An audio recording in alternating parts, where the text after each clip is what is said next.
Rizobacter creemos que la agricultura hay que hacerla como nunca. La microbiología agrícola nos dice qué hacer, porque cada semilla, raíz o cultivo sabe lo que necesita y trabajamos todos los días para también saberlo nosotros, sin dejar de pensar que alrededor hay un productor, una familia, una ciudad. Rizobacter, mejor agricultura.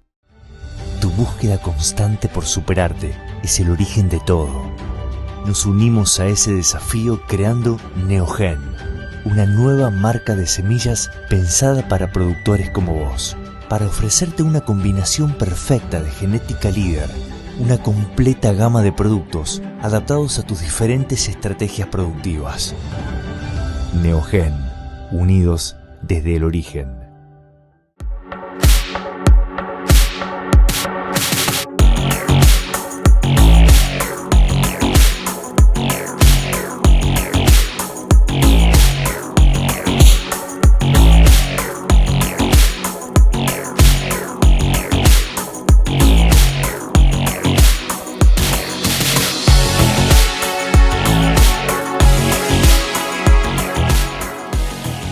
Sumitomo Chemical, construyendo el futuro del agro.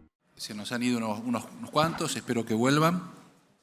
Bien, vamos a presentar a Jim Doberman, que va a estar dando una presentación en los próximos minutos. Y voy a comentar un poquito los antecedentes de Ajim. Ajim es científico jefe en la Asociación Internacional de Fertilizantes, IFA, con sede en París. Allí brinda asesoramiento científico estratégico a IFA y a los miembros de IFA, que son más de 450 miembros, ¿sí? Que incluyen toda lo que sería la cadena de distribución de fertilizantes, productores, consumidores, agricultores, etc. IFA es la única asociación global que justamente reúne a tanta cantidad de miembros y ofrece realmente un gran agregado de valor. Ajim tiene más de 30 años de experiencia haciendo investigación en cuestiones que tienen que ver con nutrición de plantas, fertilidad de suelos, y fue director, entre otros cargos importantes, fue director del Rothamsted Research en Reino Unido y también fue director adjunto del Instituto Internacional de Investigación en Arroz, el IRRI, entre otros antecedentes importantes. También fue profesor en la Universidad de Nebraska en Lincoln y fue científico de suelos también en IRRI hace algunos años atrás. Así que para mí es un gran gusto y un gran honor presentar al doctor Doberman. Lo dejo con ustedes. This is not the latest.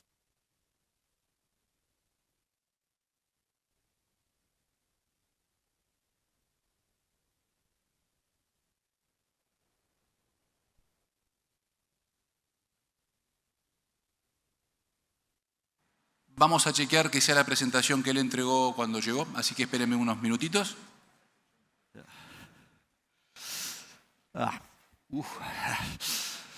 Okay, good afternoon, everyone. Buenas tardes a todos. Esta tarde voy a hablarles acerca del futuro de los fertilizantes o la nutrición vegetal en términos generales. Lo voy a tratar de hacer en tres partes. Por un lado tenemos algunos breves comentarios acerca de la situación de fertilizantes a nivel mundial y las perspectivas a largo plazo. Y en la segunda parte voy a explicarles lo que nosotros describimos como un nuevo paradigma para la nutrición responsable de las plantas. Y después en otra sección voy a discutir 4 innovaciones o transformaciones que en este momento están en curso en la industria de los fertilizantes y en toda la manera como pensamos en los nutrientes vegetales. Muchas de estas cosas están empezando a adquirir interés, pero muchas de ellas realmente van a alcanzar o van a hacerse presentes en la agricultura dentro de 5, 10, 20 años.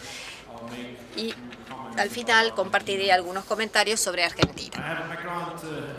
Mi formación es en el ámbito científico, tengo 30 años de experiencia en diferentes institutos científicos del sector público, pero los 4 años mi visión ha cambiado porque miro las cosas más desde el ángulo de la industria, porque veo mucho pensamiento visionario en la industria. O sea que mi presentación va a ser una mezcla de mi sombrero de científico y mi sombrero de más empresarial, digamos.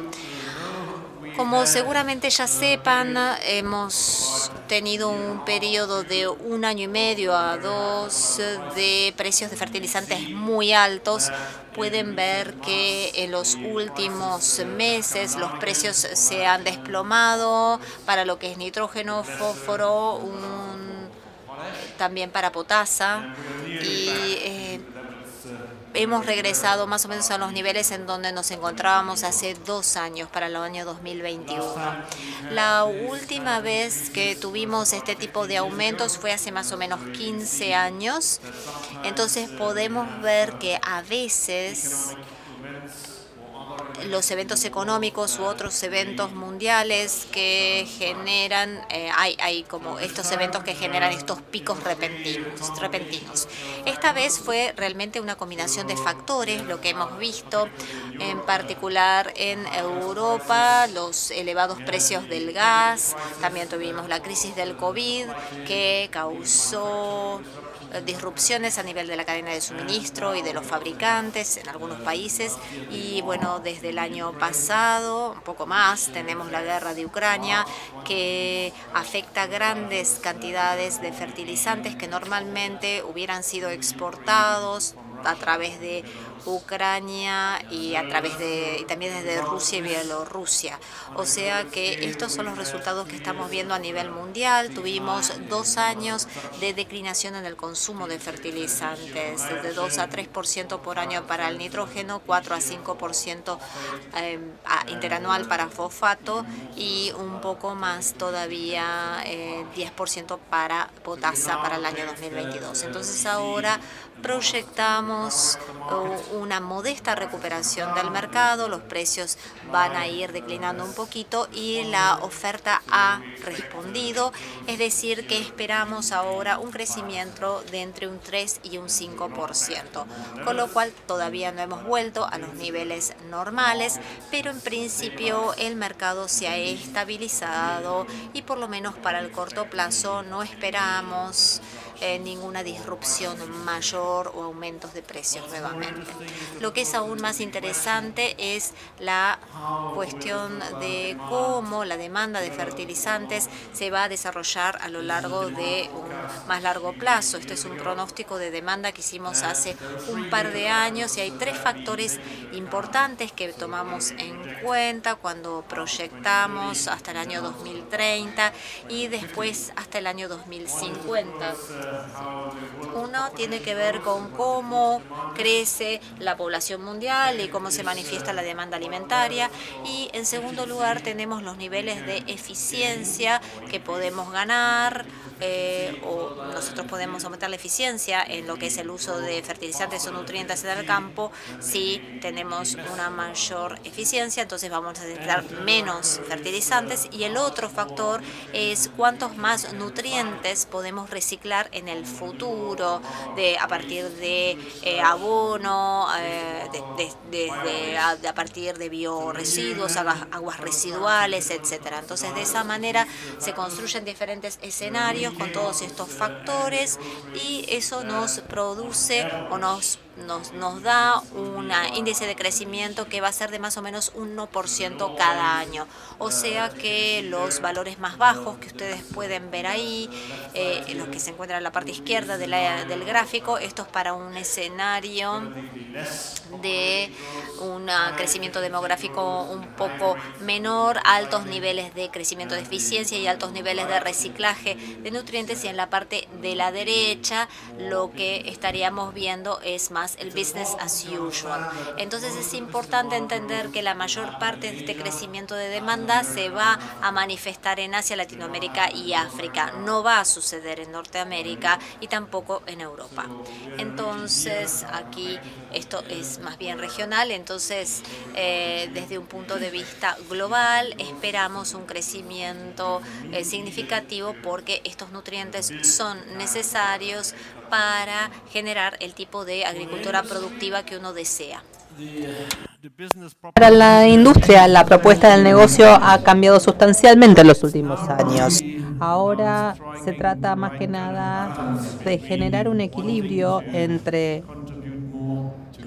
desear a contribuir a la seguridad alimentaria, pero también necesitamos hacer más en términos de sustentabilidad y el medio ambiente. Ya no es una opción, es un requerimiento del negocio ahora. Así que la sustentabilidad es esencialmente el motor de muchas de las cosas que las empresas están haciendo y están pensando y están comenzando a hacer ya.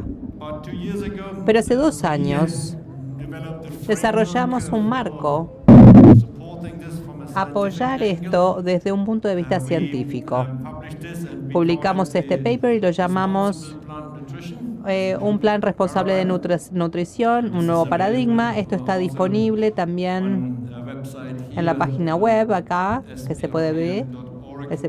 sprpn.org.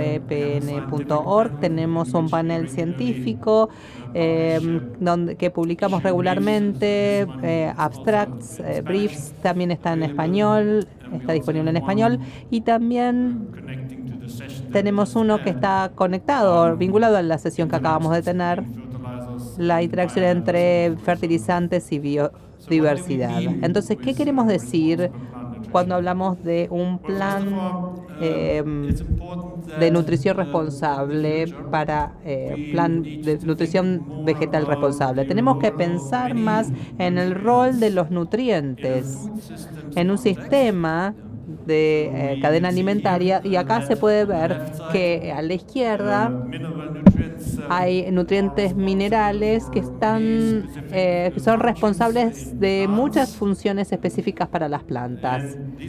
Y estas plantas, por supuesto, crecen para la nutrición humana y para otros propósitos y nos brindan grasas, hidratos de carbono, vitaminas y aminoácidos esenciales, pero también nos brindan elementos minerales de manera directa. Y estos son provienen de las plantas, del reino vegetal, pero son contribuciones muy específicas a la salud humana. En un concepto de nutrición vegetal no es solamente fósforo, potasio, sino que es un universo de nutrientes provenientes de las plantas y cuál es su función en la cadena alimentaria para la nutrición humana y su salud. Entonces, en respuesta a esta nutrición vegetal, tenemos puntos clave. Uno está en el centro de todo, que tiene que ver con la mejora en la productividad, eficiencia y la resiliencia en la producción de cultivos. Pero también tenemos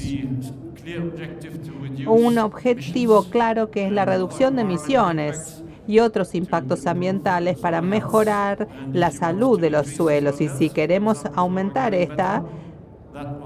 también se requiere nutrientes para hacer materia orgánica, generar materia orgánica.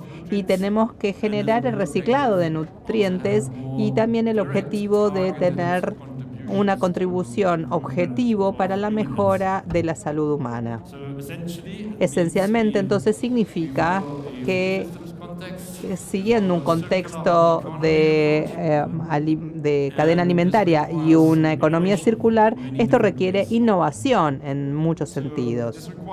Esto requiere la innovación a lo largo y a lo ancho de la cadena alimentaria de nutrientes. No tiene que ver solamente con la fábrica de fertilizantes o el uso de fertilizantes en los campos. Tenemos que pensar en nutrientes a lo largo de toda la cadena de suministro, porque en este proceso también tenemos diferentes estadios donde hay pérdidas o los nutrientes pueden ser recapturados y reinsertados al ciclo. Entonces, en este contexto, he mencionado al comienzo 5 puntos de innovación importantes que quiero hablar ahora un poco más detalladamente. El primero es lo que está sucediendo o lo que va a suceder en términos de la descarbonización y la descentralización de la producción de fertilizantes. ¿Y por qué lo estamos haciendo?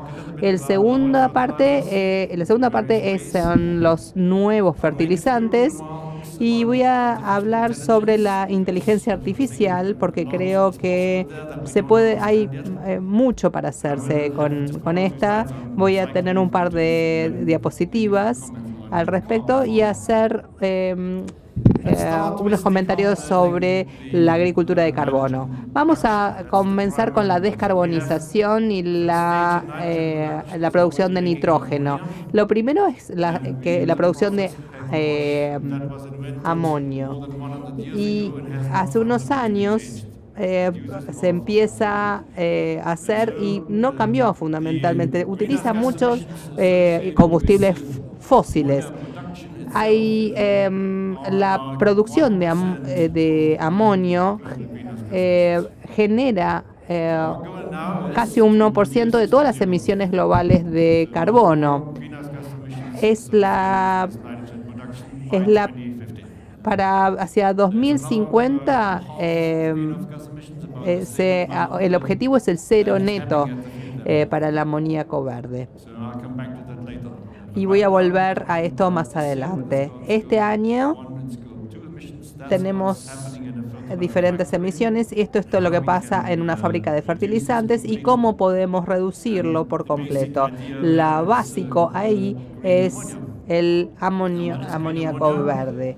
¿Y qué es el amoníaco verde? Es esencialmente, estamos utilizando energías renovables, primariamente solar y hidráulica, para hacer electricidad, y la electricidad es para dividir el nitrógeno del aire y a dividir el agua en nitrógeno, y después la podemos fusionar para hacer amoníaco. Lo que es importante ahora es que un nuevo tipo de fábrica de amoníaco verde generan 3 productos. El primero es hidrógeno para productos energéticos. El segundo, hacer fertilizantes como lo conocemos. Y el tercero, el amoníaco en sí, se usa como combustible en la industria de envíos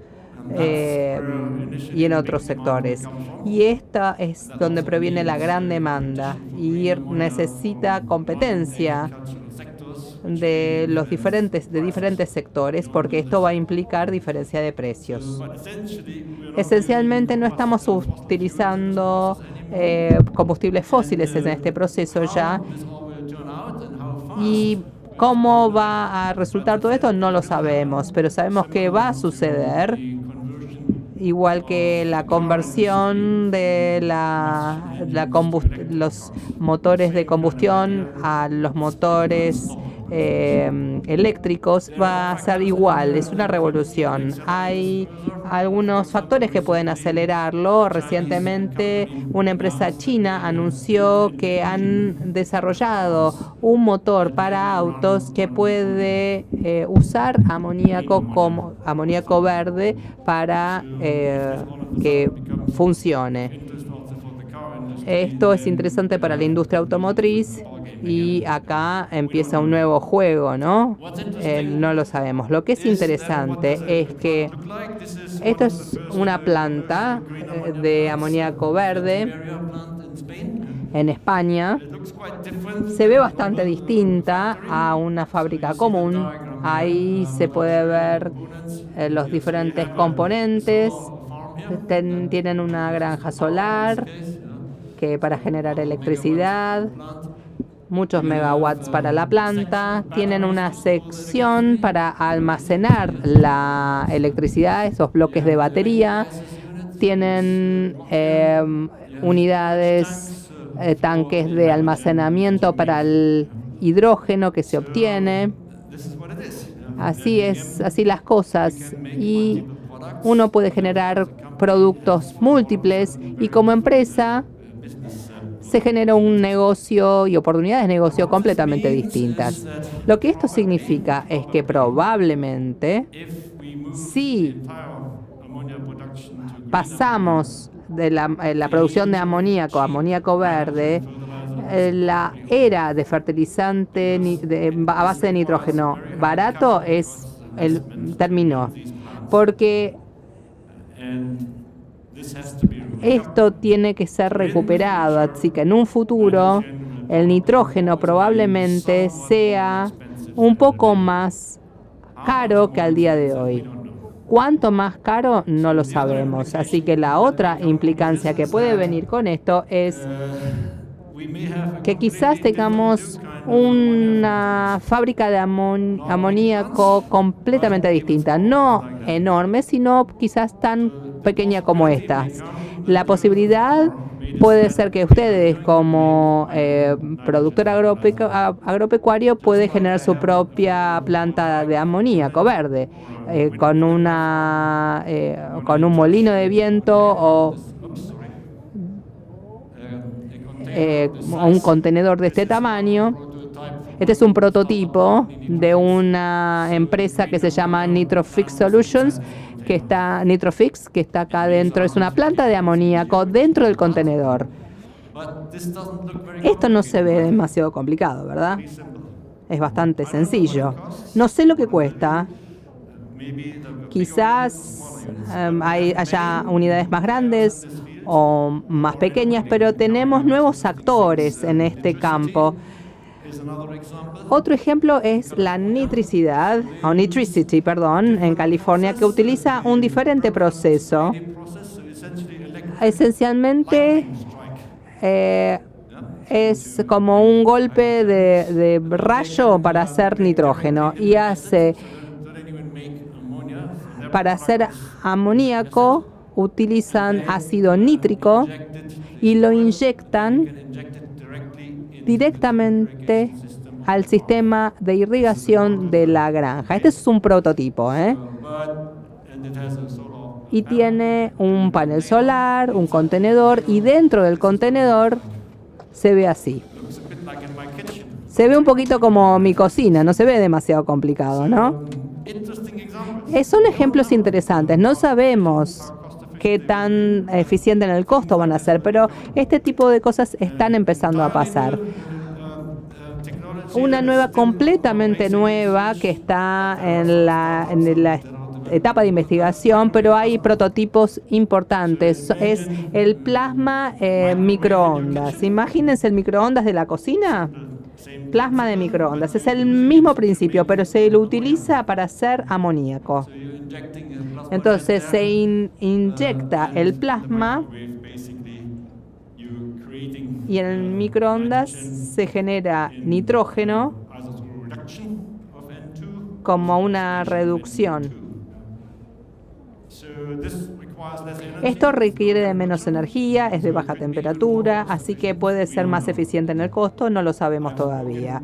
He hablado con un inventor que cree que puede hacer una unidad tan grande como una heladera, el tamaño de una heladera, y son unos 100 kilos de nitrógeno para una granja pequeña, para un campo pequeño. El punto aquí es que estas son cuestiones transformadoras que no hemos tenido jamás en la industria de la fertilización. Tuvimos un modelo estándar que se utilizan combustibles fósiles, sistema de distribución, pocos actores en juego. Pero ahora, en principio, pareciera ser posible hacer fertilizantes en base de nitrógeno en cualquier parte del mundo donde uno tenga energías renovables o una cantidad sensata de energía renovable y no combustibles fósiles. No sabemos aún qué tanto puede influenciar los precios, quizás nos lleve a una prima verde. No sabemos cómo van a ser el producto final. Ahora 50% del amoníaco para fertilizante se utiliza para urea, pero si utiliza urea hay que ponerle dióxido de carbono cuando queremos sacar el dióxido de el carbono. Entonces podrían ser el amoníaco basado en nitrato sería más eficiente. Necesitamos una producción descentralizada y la distribución de la producción cambiaría, y esto seguramente generaría menor volatilidad en el mercado, porque si no está vinculado directamente al precio del petróleo, esencialmente el mercado, los precios son más predecibles, lo cual es bastante positivo. Así que hay muchas cuestiones. Un punto que quiero destacar es que creemos que América Latina, incluida Argentina, tiene un gran potencial para efectuar esto, para hacer este tipo de actividades. Este es un pensamiento para tener en cuenta en el futuro. Fertilizantes nuevos. Lo que vamos a ver en los próximos 20 años es un alejamiento de los productos secundarios a un mayor conocimiento incluido en el producto. Entonces, productos de un mayor valor, pero con un mejor desempeño, porque va a ser más específico.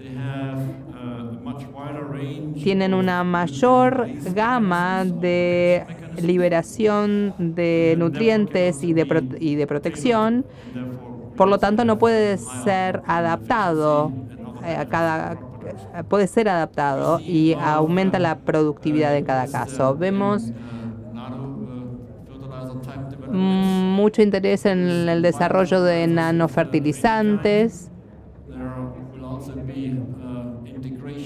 Va a haber una integración de nanopartículas en los fertilizantes, entonces biofertilizantes y nanofertilizantes, y por supuesto hay mucho interés en la próxima generación de fertilizantes con una liberación controlada de los nutrientes y lo que llamamos los fertilizantes inteligentes, que están combinando química, ciencia y genética,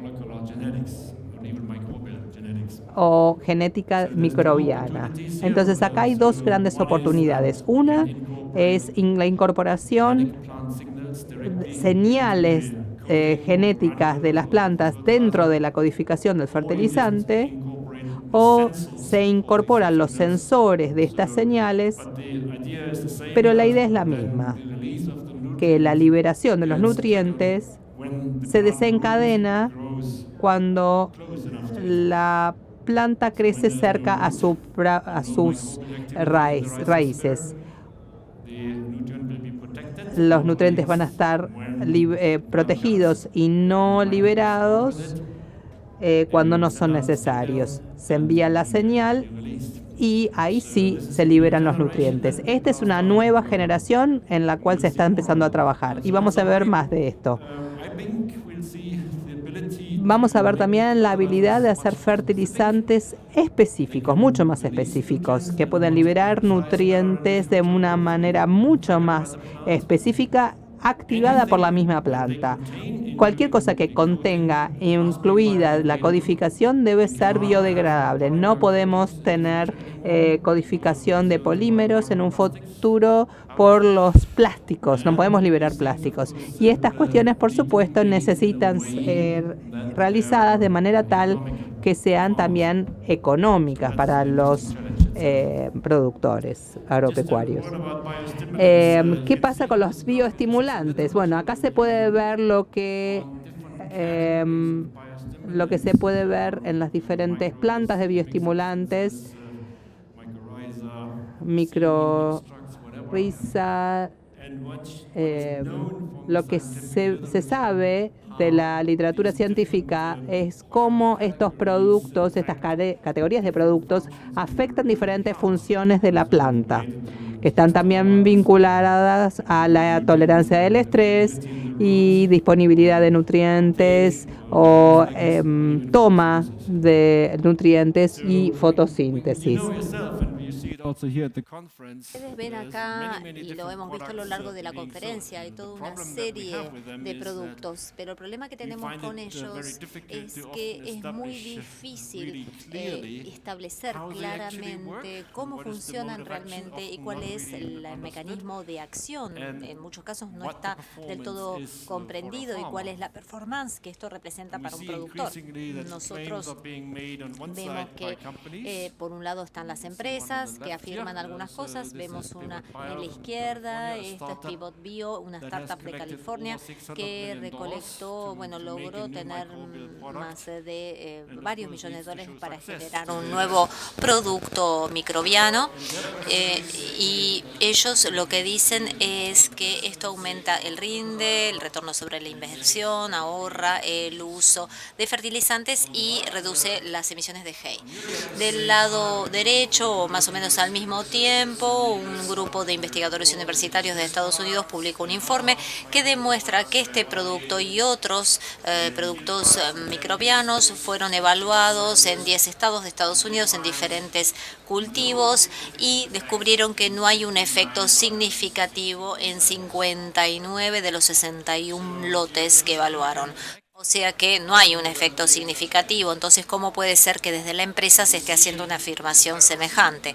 Vemos entonces una discrepancia y esto es algo sobre lo que tenemos que trabajar. Todo el mundo tiene que trabajar sobre eso.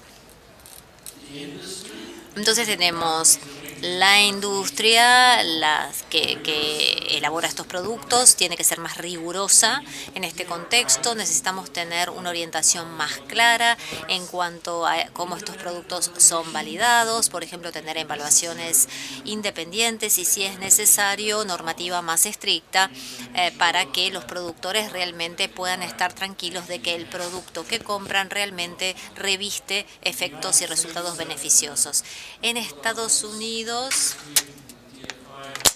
la IFA, la IFA, generó una serie de lineamientos conjuntamente con otras instituciones que tienen que ver con el control de calidad inicial, pero aún así todavía no se permite hacer la evaluación independiente. Entonces, lo que quería señalar en general es que estos productos no suelen contener muchos nutrientes. Puede que sean benéficos para algunas funciones de crecimiento de la planta, pero no brindan muchos nutrientes y con lo cual no pueden reemplazar los fertilizantes tradicionales. En todo caso, pueden ser utilizados como complemento al proceso de producción. Me gustaría hablar de las recomendaciones de fertilizantes y la IA. Esto es algo sobre lo que he estado trabajando desde hace mucho tiempo en diferentes partes del mundo, en Asia, Estados Unidos, en el Reino Unido, en África. Y una cosa que he descubierto es que la manera como nosotros hacemos recomendaciones de fertilizantes o decisiones en cuanto a gestión de nutrientes sigue siendo algo muy simple. No hemos fundamentalmente cambiado comparado con cómo se manejaban las cosas hace 20, 40, 50 años. O sea que por lo general tomamos una muestra de suelo durante la etapa de crecimiento, hacemos un testeo del suelo, tratamos de interpretar los números con algoritmos, ecuaciones y en base a eso tomamos una decisión. Hoy día, dentro de la temporada, la campaña de siembra, podemos hacer algunas aplicaciones adicionales en base al crecimiento del cultivo y el diagnóstico. Pero bueno, la base sigue siendo la misma. La preocupación que yo tengo es que los algoritmos que utilizamos no tienen mucho en cuenta la multitud de factores que influyen en la respuesta del cultivo a un agente, a un fertilizante. Y también no tienen en cuenta la incertidumbre. Por lo general no se dice que tan certera sea una recomendación y en general nunca utilizamos el verdadero resultado para realmente mejorar el algoritmo o la recomendación. Y esto, creo yo, es aquí donde la IA necesita ayudarnos en el futuro. Entonces, hoy, en el espacio de la inteligencia artificial, bueno, tenemos el aprendizaje de máquinas que hemos utilizado muchísimo ya desde hace tiempo, también el procesamiento de lenguas naturales, la capacidad de procesar grandes cantidades de conocimientos blandos, por ejemplo, en el caso del ChatGPT. Y bueno, de esa manera nosotros realmente podemos utilizar un proceso que empieza con la recolección de información, que la procesa y que la junta con otra información, la mezcla, la analiza, la predice, la visualiza y la comunica y la utiliza. Y directamente el proceso, bueno, vuelve a iniciarse, ¿no? Vuelve a arrancar el ciclo. O sea que esto reviste en el manejo de nutrientes, por ejemplo, esto de tener un proceso continuo de interacción. Y a mí, yo la veo a la IA como un copiloto del agrónomo, del productor. Si lo vemos desde un punto de vista agronómico, lo que hace falta es la información de miles de lotes, de miles de predios. O sea que para poder... O sea, no se emite una recomendación para un solo predio, pero sobre la base de grandes cantidades de datos en vez de tan solo lo que tenemos para un pequeño predio. O sea que en eso tenemos que pensar en forma diferente, o sea, recabar esta información, enriquecerla con otros tipos de información y crear datos, sets de datos para capacitación y validación y aplicar la IA a todo eso. Y después para la comunicación podemos utilizar cada vez más las herramientas de redes sociales que interactúan directamente con la IA. Y viceversa. Entonces se puede linkear WhatsApp directamente con ChatGPT y ChatGPT puede hacer un link directamente con el modelo consultativo o de recomendación agronómico que uno tiene. Entonces la comunicación a nivel del predio va a ser a través del WhatsApp, no a través de otra herramienta, sino que vamos a aprender las cosas a partir de WhatsApp. Entonces, bueno, directamente de esa manera nos puede ayudar la IA y esa capacidad va a llegar. Hay muchas personas que están trabajando en unos pilotos preliminares de esta naturaleza y de esa manera en el futuro la gente va a tener muchas más ganas de compartir sus datos, porque si no, no se puede tener esta gran nube de conocimiento y seguir mejorándola, que es la idea, ¿no? Entonces, hemos creado, por lo tanto, una plataforma para investigadores para poder mostrar los datos, para que puedan compartir los datos en forma gratuita. Seguramente muchos de ustedes tienen datos interesantes acerca de nutrientes vegetales y sobre investigaciones. Los aliento a visitar esta página y a compartir sus datos. De esa manera vamos a poder utilizar los procesos de aprendizaje de máquinas para procesar los datos de forma tal de que no sea necesario trabajar muchísimo sobre la estandarización. Algunos comentarios con respecto a recuperación de nutrientes. Esto, bueno, podría ser una presentación muy larga, pero se nos está acabando el tiempo. Tenemos mucha presión de parte de la ONU, el PNUMA, la Convención de las Naciones Unidas sobre la Biodiversidad y el Green Deal de la Unión Europea. Lo que están diciendo todos estos organismos es: necesitamos reducir la contaminación por causa de nutrientes en un 50%. Este es el requerimiento general. O sea, los residuos de nutrientes a veces se lo llama, sobre todo para lo que es el fósforo y el nitrógeno. Esto no se puede lograr por sí solo, no se puede aumentar solamente la eficacia de los fertilizantes en el campo para lograrlo, y con eso estamos. Tenemos que fijarnos en la totalidad de la cadena y utilizar nuevas tecnologías para procesar los productos residuales a diferentes etapas de la cadena, extraerles los nutrientes y generar nuevos fertilizantes a partir de estos nutrientes extraídos. No hablo de fertilizantes orgánicos, hablo más bien de fertilizantes minerales generados a partir de los nutrientes extraídos de materia orgánica. O sea que hay mucho trabajo en este espectro que está realizándose en este momento. No nos podemos adentrar en detalle, pero entonces están estos procesos de extracción y de concentración orgánica e inorgánica. Hay muchas startups que se están dedicando a esto. Creo que la imagen, el panorama a futuro va a ser algo así. Sí, nosotros siempre hemos tenido la actividad agrícola-ganadera, el ganado que se reincorpora al campo, pero ahora tenemos plantas de remoción de nutrientes mucho más sofisticadas, los digestores, por ejemplo. Entonces, de esa manera se hace remoción de nutrientes específicos y, bueno, se generan fertilizantes a partir de ellos que son mucho más fáciles de utilizar en la producción de cultivos. O sea que hay muchos elementos muy interesantes en este espacio. La gente ahora está empezando a hablar de amoníaco blanco. El amoníaco verde ya lo dijimos, pero el amoníaco, el nitrógeno, el fertilizante blanco es el que proviene de este proceso de remoción. Seguramente se va a transformar en algo más habitual de escuchar en el futuro. Agricultura de carbono, ¿no? Entonces, esta conferencia versa sobre el carbono. No les tengo que explicar qué es el carbono. Estamos hablando entonces de prácticas agronómicas destinadas a reducir las emisiones de GEI o acumular, secuestrar carbono en el suelo. Típicamente a eso lo asociamos con la agricultura regenerativa hoy día. O sea, mantener cobertura de suelo, mantener una raíz viva durante todo el año, integrar al ganado, mayor diversidad de cultivos y menor perturbación al suelo. En mi opinión, este es un abordaje muy estrecho porque olvida algunas oportunidades, deja de lado algunas oportunidades y en algunas partes del mundo no es viable. Pero bueno, esto es tema de otra charla.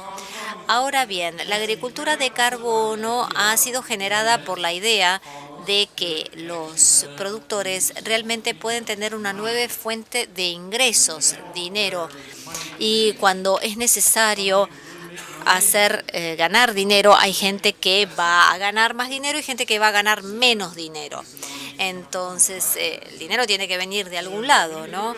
Entonces, cuando nosotros nos fijamos en la agricultura de carbono, bueno, obviamente que no es algo fácil de emprender. Es necesario tener un vendedor, un agregador, que podemos ver en el medio de este flujograma, que después se pone en contacto con el productor y el productor luego implementa ciertas prácticas que aumentan el carbono orgánico del suelo, reducir las emisiones de GEI, etcétera.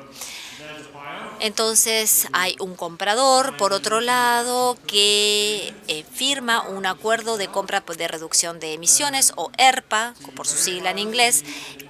Para verificarlo es necesario tener un organismo de verificación externo y, lo que es más importante, es necesario tener un método de verificación confiable, un protocolo.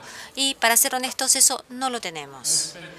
Yo dediqué muchos años a cuantificar el cambio en el carbono orgánico del suelo que se puede detectar en grandes extensiones agrícolas. Y la conclusión a la cual llegué es que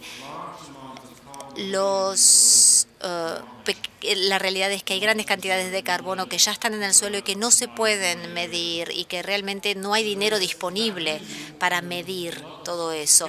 Por esta razón hay tanto escepticismo. Esto viene de la semana pasada en la revista, la publicación Science, salió este artículo que habla de algunas de las inquietudes en torno a el hecho de pagarles a los productores a cambio de créditos de carbono. Esto está disponible en línea, en la revista Science. No me voy a adentrar en el detalle, lo pueden leer si quieren, pero estos son cuestiones de las que ya somos conscientes. ¿Cómo se hace para verificar esto? Si se utilizan modelos, por ejemplo, el modelo Jason, son modelos que, bueno, no son, tienen su nivel de polémica. Entonces, este tipo de carbono no está levantando mucho precio hoy día. Entonces, en los mercados cumplidores, en los cuales la verificación es mucho más estricta y más posible, el precio del carbono es mucho más alto. En los mercados voluntarios, y esto incluye las soluciones basadas en naturaleza, por ejemplo, el secuestro de carbono en suelo, lo que es agricultura regenerativa, plantar árboles, etcétera, el precio era de menos de $2 por una tonelada de CO2, y de hecho está a la baja. Era de más o menos $20 hace un año y ahora es de 2. Entonces, no estoy aquí para desalentarlos, pero creo que necesitamos tener expectativas realistas. No es algo que se puede hacer fácilmente. Hay muchas inquietudes del lado de las compañías que quieren comprar créditos de carbono para hacer greenwashing, es decir, que ellos lo que quieren comprar es carbono que dure mucho y que sea verificable, porque obviamente no quieren tirar la plata y es necesario, por lo tanto, mejorar los métodos de verificación, pero eso no significa que debiéramos alentar la adopción de prácticas que mejoren el suelo. Incluso aunque no nos paguen, siempre vale la pena mejorar el suelo, ¿no? Aunque no nos paguen por los créditos.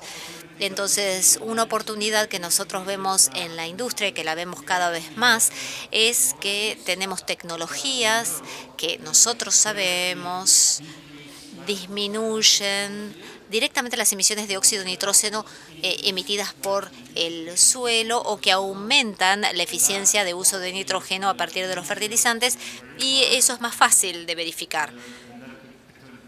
Y eso, a su vez, puede convertirse en la base para diferentes mecanismos de compraventa de carbono. Esto lo hicimos el año pasado, este estudio. ¿Qué haría falta para reducir las emisiones de GEI asociadas con el uso de fertilizantes en el campo? No en la planta, sino el uso, realmente la colocación del fertilizante a campo.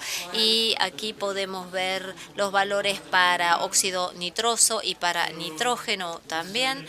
Y bueno, aquí pueden ver los movimientos. En el año de 2050 tendríamos 800 millones de toneladas de CO2 equivalente, y creemos que más o menos el 70% de ese valor se puede mitigar a partir de diferentes medidas agronómicas, pero lo más importante tiene que ver con aumentar la eficiencia en el uso del nitrógeno, es decir, un uso más preciso del fertilizante y el uso de inhibidores. Eso realmente es lo que más aporta a la reducción en CO2, y ese aporte sería más grande que lo que tendría que provenir del secuestro de carbono en suelo. Entonces, esto se los quiero mencionar como una oportunidad que vamos a estudiar más a futuro para poder tener acreditación por prácticas de eficiencia de fertilizantes más específicas y no tanto relacionadas entonces con la captura de carbono. Argentina, en muchos sentidos Argentina es un país fascinante, históricamente y también económicamente. Cualquier persona que los visita obviamente se queda siempre sorprendido y ustedes tienen muchos vaivenes económicos, muchas crisis en este momento, una tasa de inflación que me parece realmente increíble, pero ustedes siguen viviendo, siguen trabajando, siguen haciendo cosas maravillosas para el resto del mundo. Es increíble con esta tasa de inflación desbordada. En Alemania tenemos un porcentaje muchísimo menor y no lo soportamos. Entonces, si me fijo en Argentina desde el punto de vista de nutrientes, lo que veo comparado con el resto del mundo es que tenemos un presupuesto de nitrógeno que tiene, para un país que depende mucho de la fijación biológica de nitrógeno como input para lo que es la soja, por ejemplo, y el 40%, y el excedente de nitrógeno es relativamente chico, es de 15 kilogramos por hectárea, más o menos. Esto indica que probablemente ustedes están minando el suelo, que están perdiendo materia orgánica. Esa sería mi conclusión. Para lo que es fósforo y potasio, ustedes ya lo saben, los índices de aplicación han sido bajos, sobre todo para potasio, básicamente 0, y el promedio de predio para los últimos 60 años es que ha perdido grandes cantidades para lo que es fósforo y potasio, 800 por ejemplo kilos para potasio, y hay muchos suelos en la región pampeana que han perdido más de 1000 kilos de potasio, y aparentemente esto se está acelerando los últimos años. Even the best soils, Aún los mejores suelos en algún momento se quedan sin estos nutrientes, y creo que esto en algunos lugares se está volviendo una limitante. Vamos a ver en un nuevo proyecto más específicamente las limitaciones de potasio para la producción de cultivos en Argentina en los próximos meses, pero creo que esto es algo de lo cual todos deben estar conscientes. En términos de fertilizantes, por supuesto, dependen mucho, creo que en un 80% o 70 y pico por ciento de las importaciones. Entonces, el consumo de fertilizantes ha aumentado y la importación es grande. Entiendo que se está construyendo una nueva planta para duplicar la capacidad de nitrógeno, pero no va a ser suficiente. Y también los expone a las fluctuaciones del mercado global. Y lo podemos ver cuando fuimos a Rosario el lunes, que nos mostraron las importaciones de fertilizantes en Argentina en el primer semestre del año, y esto ha sido mucho más bajo que comparado con el año anterior. Esta es una reflexión de cuando uno está expuesto a los mercados. Estos son datos de la Bolsa de Comercio de Rosario. Y un punto de debate es cómo se ve un mapa de nitrógeno de fertilizantes en Argentina que puede generar nuevas tecnologías para producirlos. Creo que es posible, creo que esto daría como resultado una situación de más planificada, lo cual va a ser muy beneficioso para los productores. Así estamos en el mundo actualmente. Tenemos 8.000 millones de personas que consumen 100 millones de fertilizantes basados en nitrógeno, y es un nitrógeno gris, así que es sucio, basado en combustibles fósiles. Lo producimos en grandes lotes de fertilizantes, grandes cantidades, a granel, y reciclamos relativamente pocos nutrientes. hacia 2040, quizás en 20 años, vamos a ser 9.000 millones de personas, vamos a necesitar 10 millones más de nutrientes porque está creciendo la cantidad de personas en el mundo, entonces va a tener que aumentar la cantidad de alimento a escala global. Esperamos que en 2040 el nitrógeno sea ya nitrógeno verde, y en octubre la primera planta va a recibir fertilizante verde, de nitrógeno verde. El primer campo va a recibirlo y esperamos que en 20 años tengamos fertilizantes inteligentes y que también podamos utilizar con esa inteligencia artificial, podamos tener unos ciclos de nutrientes más cerrados. Muchas gracias.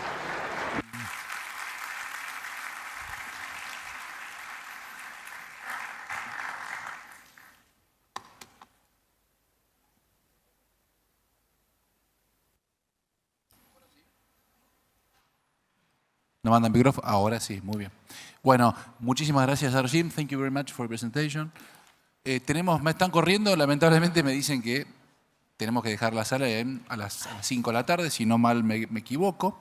Pero vamos a tratar de por lo menos alguna pregunta que nos manden por WhatsApp. Vamos a ver si esto funciona. Yo encima la letra es muy chiquitita, así que ya estoy viejito para estas cosas. Vamos a intentar ver alguna pregunta, aunque sea, ¿sí? Si esto arranca.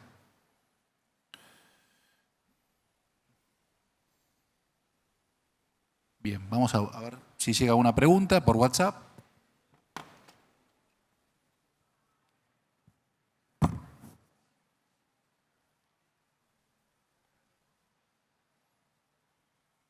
Hasta ahora no estoy viendo preguntas. Lástima que no quedó más tiempo, pero bueno, we have only 5 minutes for questions, but igualmente, obviamente, aquel que tenga muchas ganas de charlar algún tema con Ajim, lo pueden encontrar aquí cuando sale y aprovechen este break que tenemos ahora para conversar. ¿Sí? Yo mientras espero a ver si llega alguna. Ahí está llegando alguna.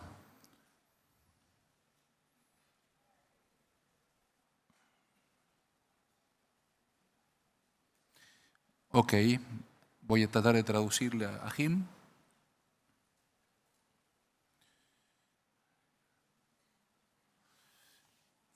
Traten de hacer preguntas más cortitas.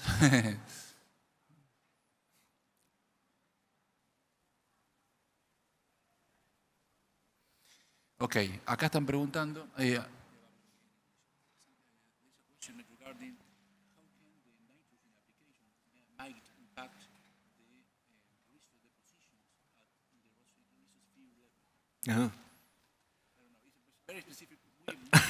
Okay, so we have a very specific. Bueno, tenemos una pregunta bastante específica. ¿Cómo la aplicación de los fertilizantes de nitrógeno puede afectar la rizosfera?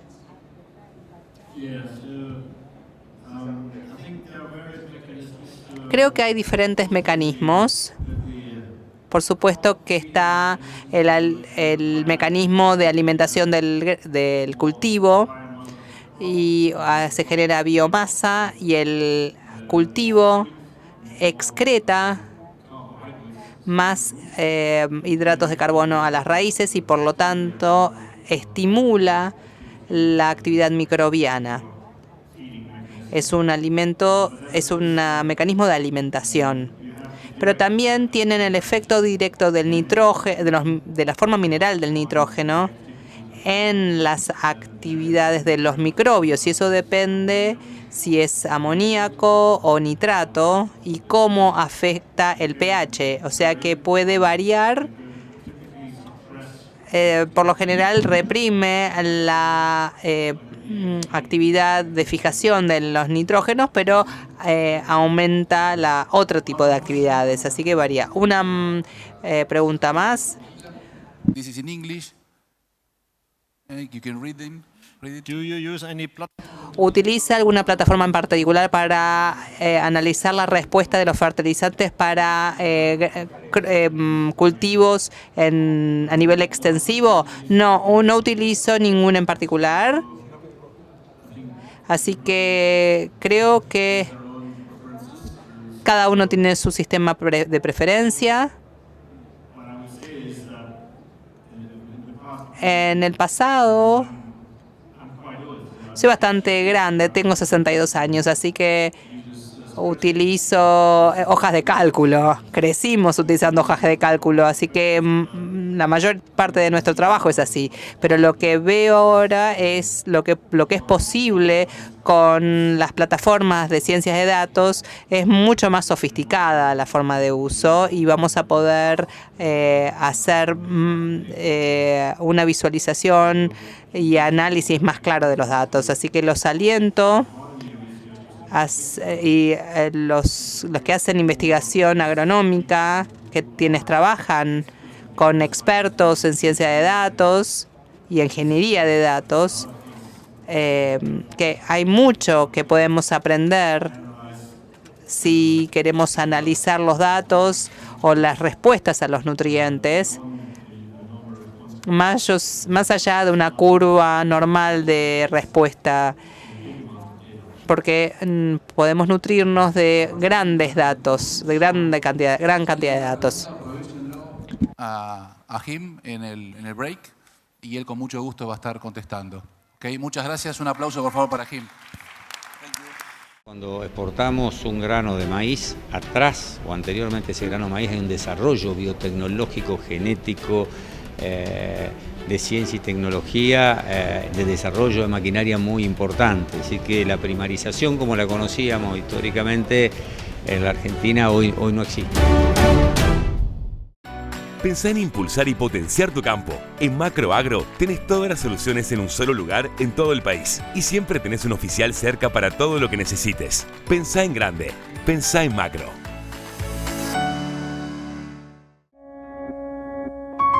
We are Viterra. We are a world-leading agriculture network. We are a network of storage assets, processing facilities, terminales del puerto, logistics, assets, and marketing offices. Folyamatosan fejlesztjük a hálózatunkat. Responding to change and pursuing opportunity. Büszkék vagyunk arra, amit csinálunk, arra, ahogy csináljuk. Temos a missão de conectar a indústria agrícola. To grow our network and build partnerships that last. Welcome to Viterra.